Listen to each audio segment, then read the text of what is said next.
রাজ্যে চতুর্থ দফা নির্বাচনে 596 কোম্পানি কেন্দ্রীয় বাহিনী মোতায়েন হতে চলেছে।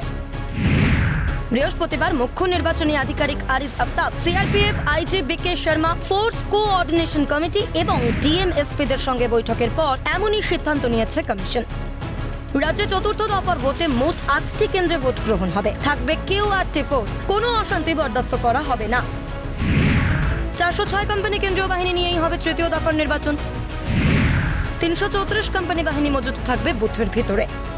তৃতীয় দফায় মুর্শিদাবাদ ও জঙ্গিপুর লোকসভার ওপর বাড়তি নজরদারি চালাতে হবে, স্পষ্ট বার্তা কমিশনের। 2 আসনের জন্য মোট 190 কোম্পানি কেন্দ্রীয় বাহিনী ব্যবহার করা যাবে।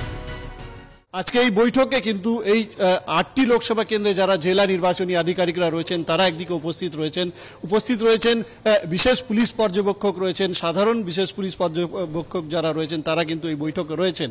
এই সমস্ত বিষয় নিয়ে পুরো কোঅর্ডিনেশন ফোর্স কমিটি যেটা রয়েছে তারা কিন্তু চূড়ান্ত করবেন যে আগামী চতুর্থ দফা নির্বাচনে কত কেন্দ্র বাহিনী কোথায় মোতায়েন হবে, রাজ্য পুলিশ কোথায় মোতায়েন হবে, কিউআরটি টিম কত মোতায়েন করা হবে এবং এআই প্রযুক্তি এবং ওয়েবকাস্টিং এর কিভাবে পরিচালনা করা হবে, এই সামগ্রিক বিষয় নিয়ে কিন্তু আজকে এই বৈঠকে চূড়ান্ত হবে।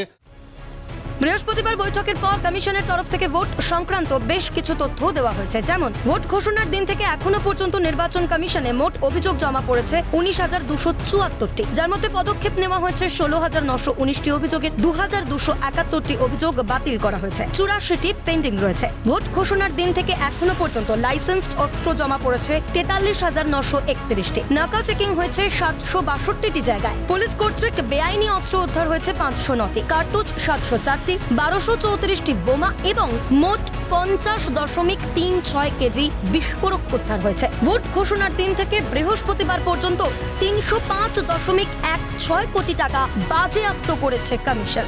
খালিদ জামালের রিপোর্ট, ক্যালকাটা নিউজ।